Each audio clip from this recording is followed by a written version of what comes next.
Buenas tardes, doctor. Buenas tardes, compañeros. El tema que vamos a exponer a continuación es la nefroprotección y nefropatía en quimioterápicos.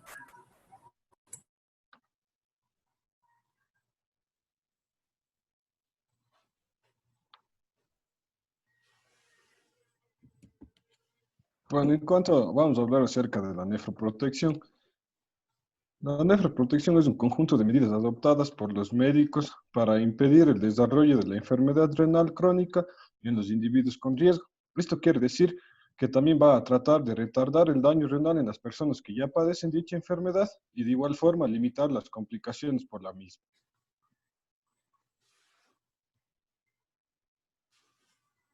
En la enfermedad renal crónica producida por medios de contraste, esta ocurre aproximadamente al tercer día de la exposición. Esta se caracteriza por un aumento de la creatinina a nivel plasmático en 0,5%, aumento de los valores basales en 24 a 48 horas, aproximadamente de un 25% después de la administración de dicho contraste. Se dice también que el riesgo de nefropatía por medio de contraste en poblaciones sin, sin factores de riesgo, esta oscila entre el 1 al 6%, mientras que para los pacientes que ya tienen una enfermedad previa y los pacientes hospitalizados, el riesgo incrementa hasta un 50%.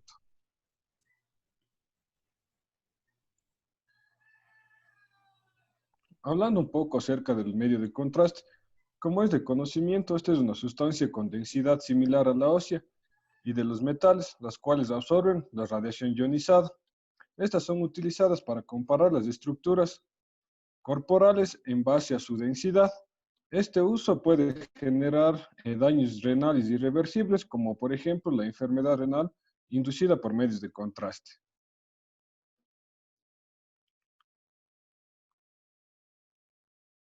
En el momento del que el médico solicite los exámenes correspondientes al paciente, debe estar en la capacidad de clasificar al mismo de acuerdo a los factores que presenta, mediante la siguiente escala. El riesgo leve, cuando el paciente no presenta ningún antecedente patológico. En riesgo bajo, cuando el clínico sospecha de antecedentes patológicos, aquí la administración de nefroprotectores es opcional. El riesgo moderado, aquí los pacientes ya van a presentar antecedentes de atopía o reacción adversa previa. Aquí la administración de nefroprotectores debe ser obligatoria, mientras que en el riesgo alto, este es multifactorial, aquí puede presentarse por reacciones adversas, por la edad del paciente o enfermedad previa. Aquí es recomendable realizar otro tipo de estudio al paciente o en caso de ser estrictamente necesario dicho examen, se debe tomar las medidas adecuadas para poder realizarlo. En cuanto a la identificación del paciente renal en estado grave para uso de medios de contraste, aquí vamos a valorar una serie de factores de riesgo, entre los cuales, como podemos observar, tenemos la edad mayor a 75 años, niveles de creatinina sérica igual a 1,5 miligramos por decilitro, insuficiencia cardíaca congestiva, diabetes, hipertensión arterial, colagenosis, mieloma, policitemia, deshidratación o la necesidad de administrar líquidos de más de 100 mililitros de medio de contraste hiperosmolar.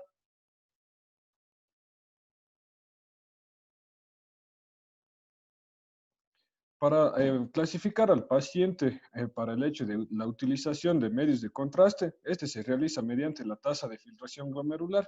Como podemos observar en las imágenes, tenemos en la figura 1 la fórmula de Crocop-Gaul, la cual es utilizada para el cálculo de la tasa de filtración glomerular en los pacientes adultos, mientras que la fórmula de Schwartz, esta es utilizada para calcular en los niños. Como podemos ver en la tabla, esta indica cada una de las tasas de filtración glomerular, como por ejemplo en la función renal normal, tenemos que la tasa de filtración glomerular es menor a 80 mililitros por minuto. En la función renal con riesgo intermedio, la tasa de filtración glomerular es menor a 60 mililitros por minuto. En la insuficiencia renal, en cambio, la tasa de filtración glomerular, esta es menor a 30 mililitros por minuto.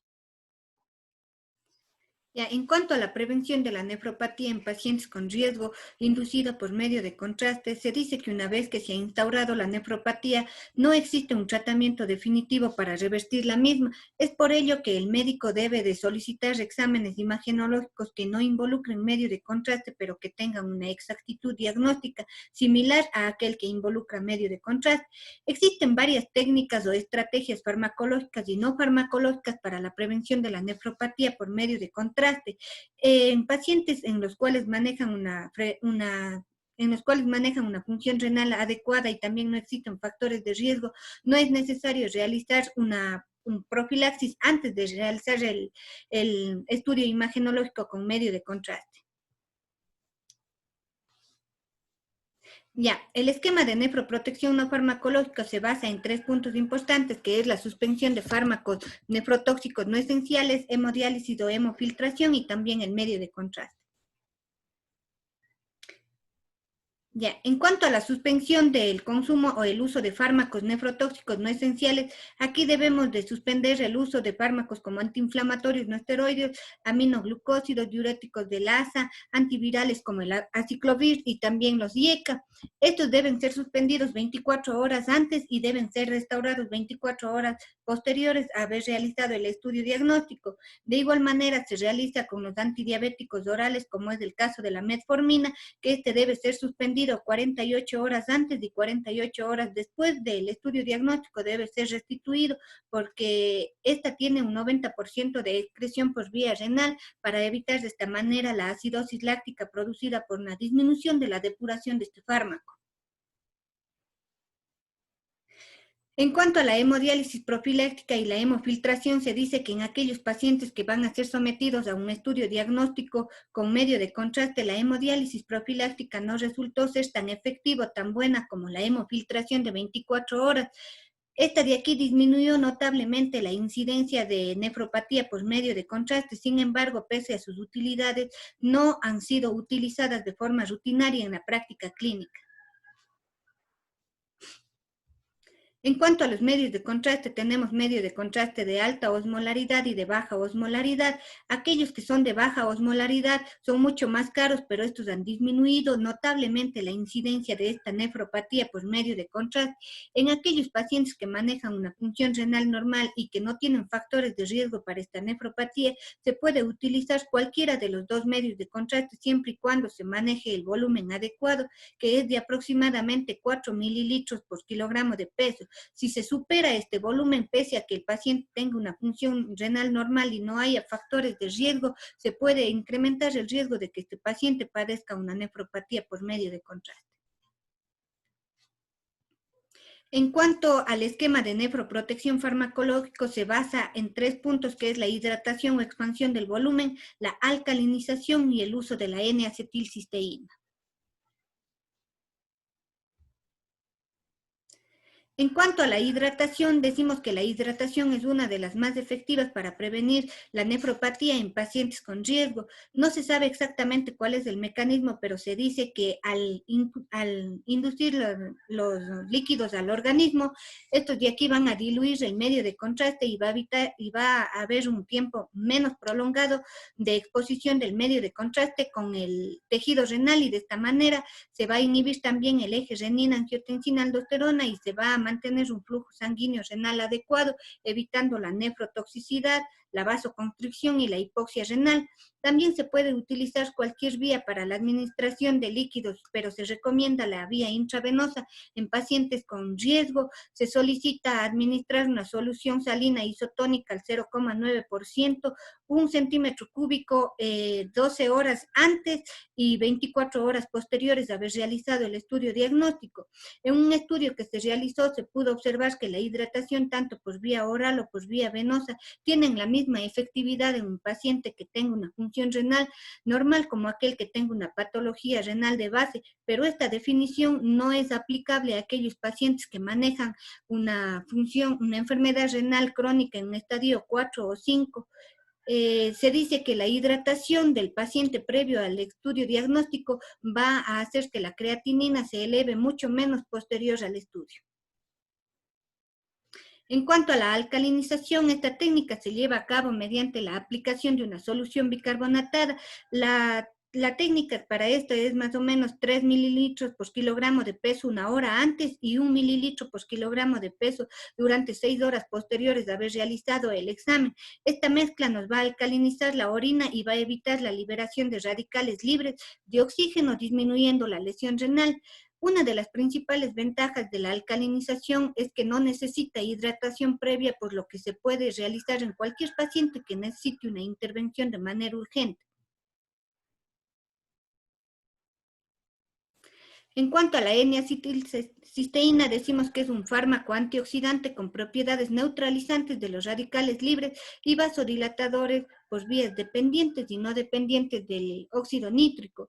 Esta sustancia va a amortiguar los metabolitos implicados en las vías metabólicas que conducen a la muerte celular mediada ya sea por isquemia o por apoptosis, y también va a mejorar el flujo sanguíneo renal.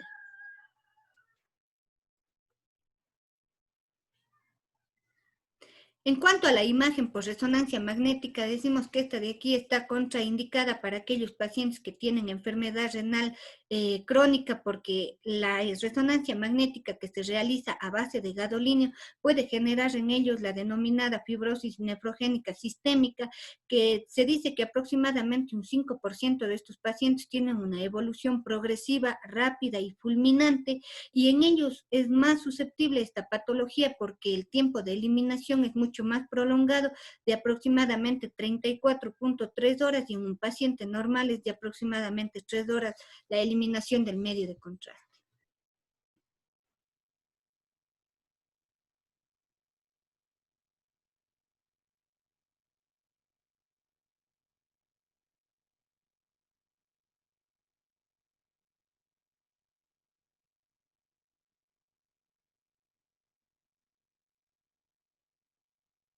Ya. Continuando con el tema, tenemos nefropatías por quimioterapia.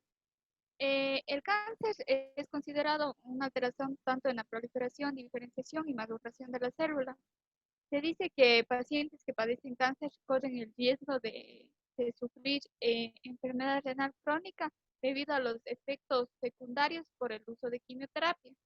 De acuerdo a estudios realizados por la Sociedad de Nefrología Española, se dice que del 75% de pacientes que son diagnosticados de cáncer, el 45% de estos son diagnosticados en etapas tardías. Por lo tanto, el uso de medicamentos invasivos para el cuerpo, esto hace que reduzca lo que es la tasa de filtración glomerular al 60 ml sobre minuto, y también produce alteraciones a nivel del riñón, que puede ser lesiones tanto renales, prerenales como posrenales.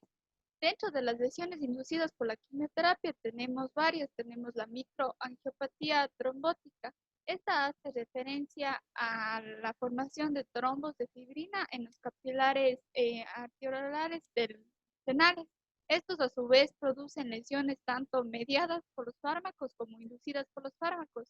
Es decir, que tanto en la una como en la otra se produce una exposición a ciertas dosis tóxicas del fármaco, en la que genera una reacción inmunológica mediada por anticuerpos. Esto genera una lesión disfuncional renal y a la vez una alteración en la cascada de coagulación. Tenemos lo que es la lesión tubular aguda. Esta produce alteraciones tanto microscópicos, es decir, un daño estructural, como un daño de la función renal. Esto se debe a causas prerenales, posrenales o renales.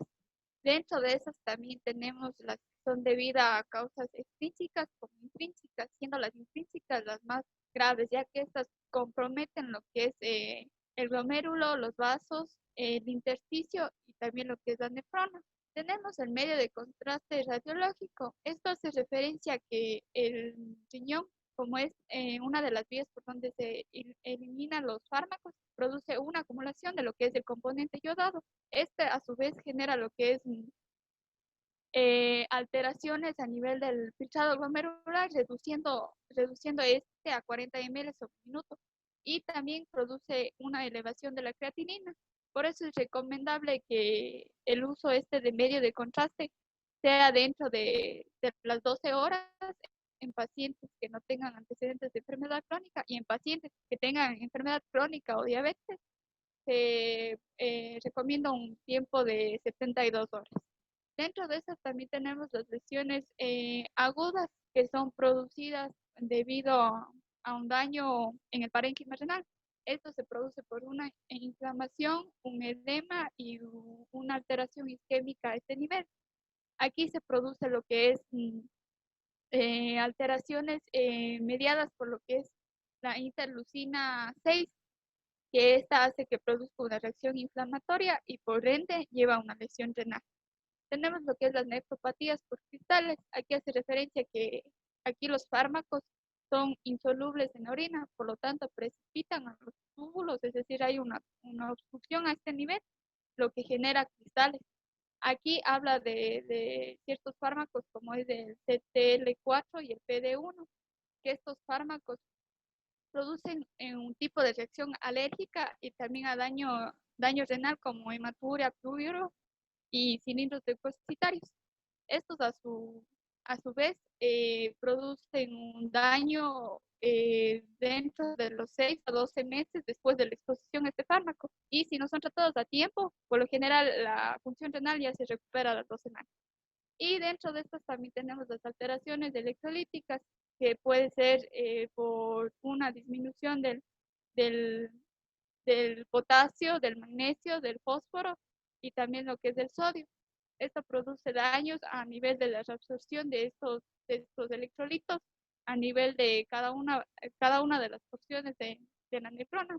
Como podemos ver en la imagen, puede ser a nivel del túbulo proximal, del asa de Henle, del tubo distal, y en ciertos casos también puede producir daños a nivel del túbulo colector. Por lo general, este tipo de daños se da por una alteración a nivel del filtrado glomerular, donde se produce una hipofunción renal y por ende lleva a lo que es a un aumento de líquido en el tercer espacio. Y ya para hablar acerca de los fármacos que producen estas lesiones, tenemos los agentes diana. Dentro de estos tenemos el factor de crecimiento endodérmico. Este se une a un receptor y activa lo que es el canal de absorción del magnesio a nivel de túbulo contorsional distal. Al haber alguna alteración a este nivel, produce una inhibición de la reabsorción del mismo. Dentro de los fármacos tenemos el cetuximab, dentro de los más comunes. Este produce alteraciones tanto renales, produce alteraciones también hidroeléctricas. Ya tenemos ahora los agentes diana contra el factor de crecimiento endotelial vascular, que van a formar los fármacos antiangiogénicos. Se entiende por angiogénesis la formación de nuevos vasos sanguíneos a partir de unos preexistentes, los cuales van a jugar un papel importante en el proceso de crecimiento tumoral y metástasis. La presencia de este factor junto con sus receptores 1, 2 y 3 va a formar un sistema de señalización importante para la regulación y proliferación y migración de las células endoteliales.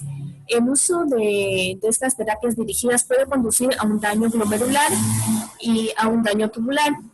En cuanto a nivel glomerular, se va a presentar una proteinuria leve a severa, una microangiopatía trombótica, como ya nombró mi compañera, que es la formación de trombos a nivel de las arteriolas o en los capilares.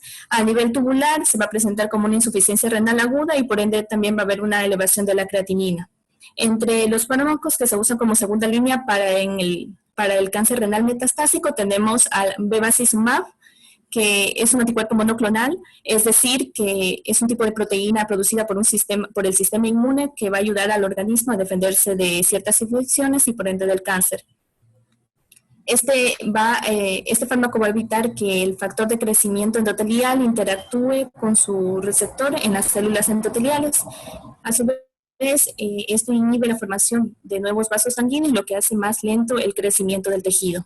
Entre las lesiones renales que produce tenemos la hipertensión arterial, proteinuria y una microangiopatía trombótica. Luego tenemos el vandetamib, que asimismo es un tipo de tratamiento dirigido llamado inhibidor de la tirosinasa, Una sinasa es una enzima que favorece la proliferación celular. Esto significa que actúa al dirigirse contra el receptor presente en las células cancerosas. Asimismo, entre lesiones renales vamos a tener una proteinuria, una litiasis renal y alteraciones hidroelectrolíticas.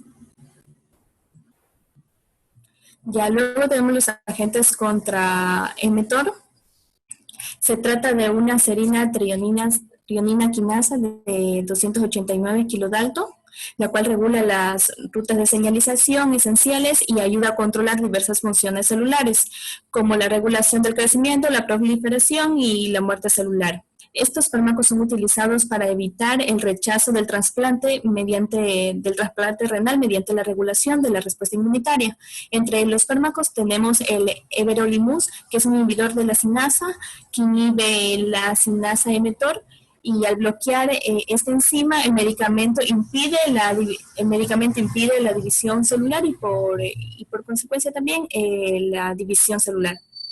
En cuanto a tensirolimus, este actúa bloqueando la proteína mTOR. Atrás él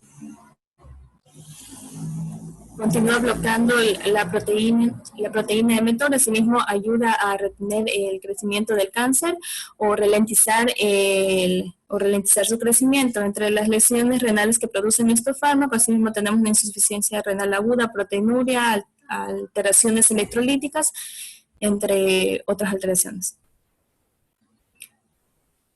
Entre los agentes contra PD1 y sus inhibidores de puntos de control, como el PDL1 y el CTLA4, o también denominados receptores de antígeno quimiomérico CAR-T-cell. Se dice que el linfocito T posee el receptor PD1 y el tumor tiene el ligando PDL1. Por lo tanto, cuando el linfocito va a atacar al tumor, tanto el ligando como el receptor se unen y va a haber una inhibición de la actividad del linfocito y el linfocito no puede destruir el tumor. Por ende, esta interacción entre PD1 del linfocito y PDL1 del tumor ocasiona que el tumor se encuentre protegido y que el linfocito no lo pueda atacar. Entonces estos inhibidores de este grupo van a bloquear los receptores del linfocito y el ligando del tumor, para que estos dos no se encuentren, de manera de que si no se encuentran, puede el linfocito destruir el tumor.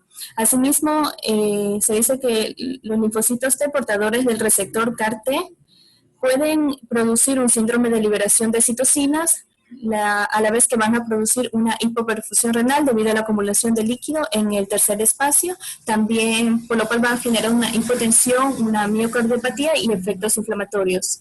La lesión renal aguda puede ser de causa renal, prerrenal o grave. Entre los fármacos de este grupo tenemos el ipilimumab y el nivolumab, que a la vez se van a usar para tratar el melanoma avanzado, al igual que también se va a usar para tratar en tratamientos de cáncer de células no pequeñas o cáncer de riñón.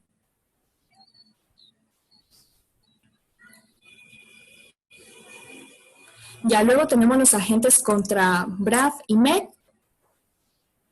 Ya se dice que este agente BRAF se trata de un protocongen de la familia RAF-MIL de la serina tronina proteína sinasa.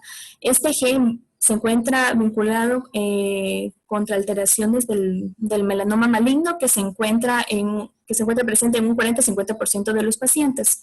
La activación resultante de la proteína sinasa activada por un mitógeno va a conducir a la oncogénesis a través de la estimulación del crecimiento celular y la inhibición de la apoptosis. Se ha demostrado una supervivencia libre de la progresión de 12 meses con la combinación de un inhibidor del BRAF dirigido en conjunto con un inhibidor del MET.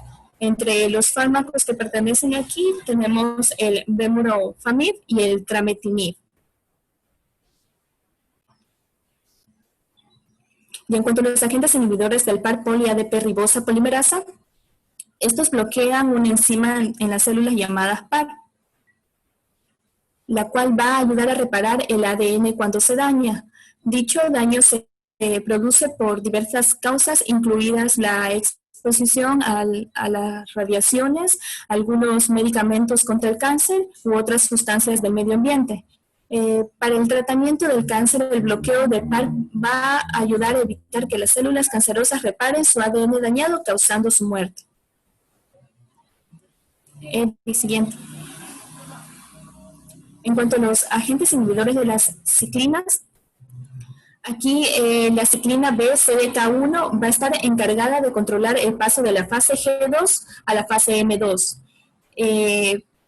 Y al momento de que la célula entra en fase G2, se sintetiza la ciclina B y esta se va a unir a la CDKD1, dando como resultado la formación del complejo ciclina B-CDK1, la cual va a ser indispensable para que las células pasen a la fase M.